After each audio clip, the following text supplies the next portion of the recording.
Assalamualaikum warahmatullahi wabarakatuh. Waalaikumsalam warahmatullahi wabarakatuh. Bertemu kita dalam podcast Danau Inspirasi, satu podcast yang fokus pada isu-isu pemberdayaan seperti pemberdayaan masyarakat, pertanian berkelanjutan, pertanian perkotaan, dan isu-isu pemberdayaan lain. Harapannya podcast ini bisa memberikan inspirasi kepada kita semua, khususnya dalam hal pemberdayaan, baik dalam tataran ide, praktek, atau upaya-upaya pemberdayaan lainnya. Tema kali ini kita akan membahas tentang kesiapan kita memasuki tahun 2023. Mengapa tema itu kita ambil? Karena seperti yang banyak diungkapkan orang bahwa pada tahun 2023, tantangan yang akan kita hadapi khususnya petani akan sangat berat. Seperti misalnya kesulitan pupuk, kita tahu bahwa harga-harga pupuk sekarang menjadi sangat lebih mahal. Kemudian juga kesulitan benih, saprodi dan saprodi lainnya, dan itu yang akan kita bahas kali ini. Dan untuk itu kita akan berdialog dengan Pak Joni, pemilik Danau Inspirasi sendiri. Mengapa Pak Joni? Karena memang Pak Joni sudah lama bersentuhan dengan isu-isu pertanian dan tentu banyak hal yang bisa kita gali dengan Bapak Joni ini. Baik, selamat siang Pak Joni. Selamat siang. Seperti yang kita sampaikan di awal tadi bahwa di tahun 2023 nanti akan besar sekali tantangan yang dihadapi oleh masyarakat khususnya petani. Misalnya saja kesulitan pupuk. Kita tahu bahwa harga pupuk begitu mahal hari ini. Juga banyak petani yang kesulitan mendapatkan pupuk. Kemudian juga harga benih juga mungkin akan meningkat. Dan termasuk saprodi yang dibutuhkan petani yang lainnya. Oleh karena itu, menurut Pak Joni, apa yang bisa harus kita siapkan menghadapi tahun 2023 khususnya bagi petani-petani di Sumatera Barat ini? Baik, jadi tahun depan itu semua sudah sejak lama dikomunikasikan orang. Tahun 2023 itu akan ada krisis ekonomi, krisis pangan, dan kita di Indonesia tentu badai krisis itu akan masuk tahun 2023. Yang tinggal beberapa jam aja. Jadi beberapa jam lagi kita sudah masuk ke tahun 2023. Semoga badai besar ini tidak begitu terasa di Sumatera Barat. Kalau di Indonesia pasti. Jadi akan ada badai Pak Joni? Iya, kalau dunia sekarang sudah, di negara Eropa sekarang sudah mulai. Kita bisa lihat dari tingkat inflasi mereka dan berbagai kesulitan. Oke. Kenapa saya katakan tadi, semoga Sumatera Barat ini bisa terkenanya tipis. Karena kita sudah mulai, tahun ini kita sudah mulai Sumatera Barat mempersiapkan diri untuk menghadapi. Di mana terlihat dari kesiapan kita menyiapkan pedesaan untuk kemandirian. Dari berbagai komunikasi yang kita lakukan, seperti di Danau ini, setidaknya 2 kelompok tani seminggu datang di sini, itu kan kita komunikasikan. Menyiapkan desa untuk mandiri maksudnya? Mandirian, sendiri. Maksudnya mandiri seperti apa yang diharapkan? Jadi banyak pengalaman sebelumnya dari krisis ini. Tetap pedesaan selamat. Sumatera Barat agak terhindar, bukan tak kena.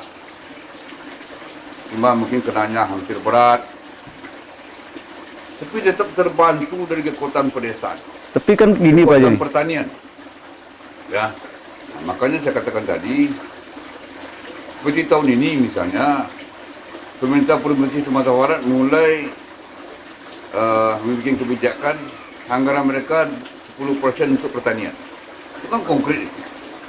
Kemudian lewat Perpres, Bapak Presiden sudah menetapkan 20% anggaran desa untuk pangan. Artinya itu sudah harus dilakukan. Saya lihat di banyak daerah di pedesaan itu sudah bergerak ke sana mereka. Nah ini kan sudah kesiapan. Bagi daerah yang kesiapan desanya tidak ada, itu telak naik. Yakin saya. Namun demikian, kita mengajak semua petani, semua aktivis petani, semua aparatur yang terlibat di pertanian, semua pemegang kebijakan, termasuk kawan-kawan di legislatif. Mari kita sama-sama fokus menghadapi krisis yang katanya 5 tahun ini akan terus berlangsung. Nah ini kan perlu komitmen yang kuat ini. Pemerintah desa, negari, pemerintah kabupaten kota, pemerintah provinsi, dan pemerintah pusat. Nah kalau itu kita sejalan, insya Allah saya yakin kita akan selamat. Oke, tadi Pak Joni mengatakan bahwa secara komitmen sudah mulai ada. Seperti pemerintah Sumatera Barat sudah menganggarkan 10% APBD-nya untuk pertanian. Kemudian pemerintah pusat juga telah mengalokasikan dana desa itu untuk digunakan untuk ketahanan pangan. Itu di sisi kebijakan. Di sisi yang lebih 20% untuk ketahanan pangan. Itu di sisi kebijakan. Di sisi yang lebih teknis, yang lebih operasional di tingkat petani, apa yang harus disiapkan untuk menghadapi? Nah ini, sekarang kan sudah terasa, pupuk sulit, pupuk mahal, racun mahal. Racun tidak sulit, tapi mahal. Apalagi benih sudah ikut mahal. Yang paling berat itu lagi sekarang pengolahan tanah, di mana-mana traktor sudah bertaburan. Tapi untuk solarnya, membeli solar aja kita sekarang harus pakai surat dari wali negara. Bandingkan kalau orang beli emas ke pasar sana, itu tidak pakai surat. Itu kan sudah terlihat gejala itu. Yeah. Nah ini makanya kita himbau kawan-kawan petani harus siap mental untuk ini. Kalau mahal jangan dibeli. Dibuat sendiri maksudnya? Ya, tidak ada solar, tidak. Ya sudah. Dengan apa yang ada. Harus ada kesiapan mental dulu. Kalau mentalnya kuat, ya hancur sudah. Kuncinya mental. Menghadapi badai. Kalau mental kuat, badai itu akan berlalu dengan tipis saja. Itu. Kalau menurut saya. Ya. Tapi saya kira kan petani sudah terbiasa sebenarnya menghadapi situasi-situasi seperti ini. Dan satu hal yang mungkin terbiasa, bukan menghadapi situasi, terbiasa dengan perilaku menerima berbagai fasilitas kan begitu. Nah tentu harus ada hal yang bisa dilakukan petani secara lebih pribadinya. Misalnya mungkin dia harus tingkatkan kemampuannya untuk buat pupuk atau seperti apa. Ya makanya itu kesiapan mental dan kesiapan diri. Saya contohkan, tidak ada pupuk, ya sudah bikin kompos. Oh kami tidak ada sapi, kompos bikin. Sapi itu yang dimakannya kan jerami atau hijauan. Kotorannya bernama, yang sudah diproses itu bernama pupuk kandang. Kenapa tidak ini makan sapi ini langsung dibikin? Lebih tinggi itu kandungannya. Jadi jangan terkunci dengan pupuk kandang. Dari daunnya Anda bikin. Harus. Kehidupan ini harus berlangsung. Ekonomi tetap bergerak. Kita tetap makan. Ini kesiapan mental. Termasuk aparat, petugas, penggiat-penggiat pertanian. Mari kita fokus. Mari kita dengan tulus menyelesaikan persoalan ini. Oke, kita kembali lagi ke kebijakan tadi Pak. Ini kan kalau komitmennya kan sudah ada 10% dari APBD, 20% dari kegiatan ketahanan pangan dari dana desa. Tapi kan tidak hanya dalam bentuk komitmen anggaran saja, tapi juga harus diikuti dengan model-model kegiatannya Pak Joni dari anggaran yang ada itu. Nah, apa yang harus dilakukan dengan anggaran yang ada secara teknis membuat kegiatan? Sudah tahun ini kan mulai sudah didiskusi. Mana sekarang berakhir tahun anggaran. Sudah itu buku orang. Ya tergantung OPD-nya lah, Mbak. mengeksekusinya, kecepatan bekerja, kecekatan bekerja, cepat, cekatan, cepat. Ya. Itu terlihat kan nanti, terlihat besok pagi terlihat itu realisasinya. Apakah Pak Joni sudah melihat dari komitmen itu dari sisi teknis kegiatannya atau perancang kegiatan sudah bisa enggak betul-betul mengarah kepada peningkatan kapasitas petani dalam membuat pupuk misalnya, membuat pestisida nabati misalnya, atau agen hayati misalnya, apakah sudah ada upaya-upaya seperti itu yang dilihat? Kalau upaya sudah saya lihat, upaya sudah banyak dilakukan. Tapi dia akan menyelesaikan masalah, enggak, pasti itu. Makanya semua kita sepakat kita hadapi bersama. Dengan kampus kita kerjasama. Ini kampus fakultas pertaniannya berapa banyak di Sumatera Barat? Hampir tiap kabupaten ada kampus fakultas pertanian. Mari kita sama-sama.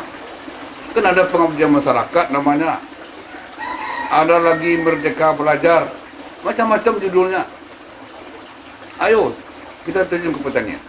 Jadi untuk di tahun 2023 nanti, kita juga harus meningkatkan kerjasama antar berbagai Harus kita pihak ini gitu. bersinergi dengan baik. Kerjasama, komitmen sinergi ini wajib hukumnya. Tidak ada istilah main sendiri. Apakah itu masih main sendiri masih terlihat di sebelum-sebelumnya menurut Pak Joni? Tentu ada pasti. Wah, iyalah. Ini yang kita katakanlah ini tip untuk tahun depan, tahun baru kita. Ya ini kita ajak. Mudah-mudahan banyak kawan-kawan mendengar dan dengan sadar ikhlas dia melaksanakannya. Jadi kampus tadi banyak kampus dan setiap kabupaten ada pertanian itu. Mari kita bergerak. Merdeka belajar, kamu itu. secara bersama-sama gitu ya Pak Joni. Bersama-sama terintegrasi. Jadi di tingkat pihak-pihak yang ikut terlibat pemberdayaan petani meningkatkan kerjasamanya, petani juga harus menyiapkan mentalnya, sekaligus meningkatkan kemampuannya itu menurut Pak Joni untuk menghadapi tahun 2023. Ibarat orang main marching band, itu yang dirijen itu harusnya dari provinsi. Bagaimana mendesain kerjasama kampus dengan pedesaan, itu betul-betul butuh kemampuan seorang desainer yang bagus.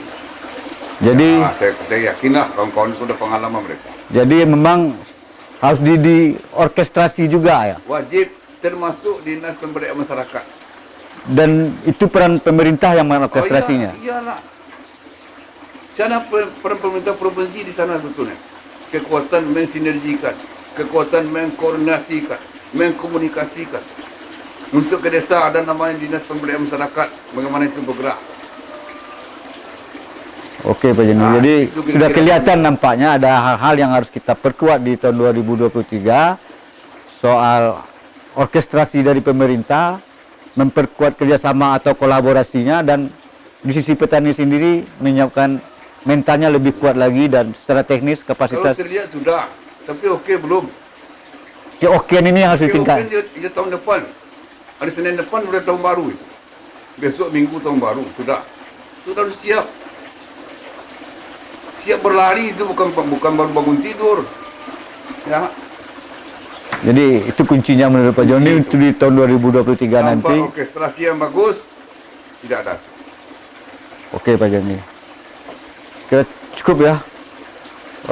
Kira-kira mungkin demikian. Oh ya, baik rekan-rekan, mungkin demikian wawancara kita dengan Pak Joni dengan tema kesiapan kita, khususnya petani dalam menghadapi tahun 2023. Sekian, terima kasih. Assalamualaikum warahmatullahi wabarakatuh. Waalaikumsalam warahmatullahi wabarakatuh.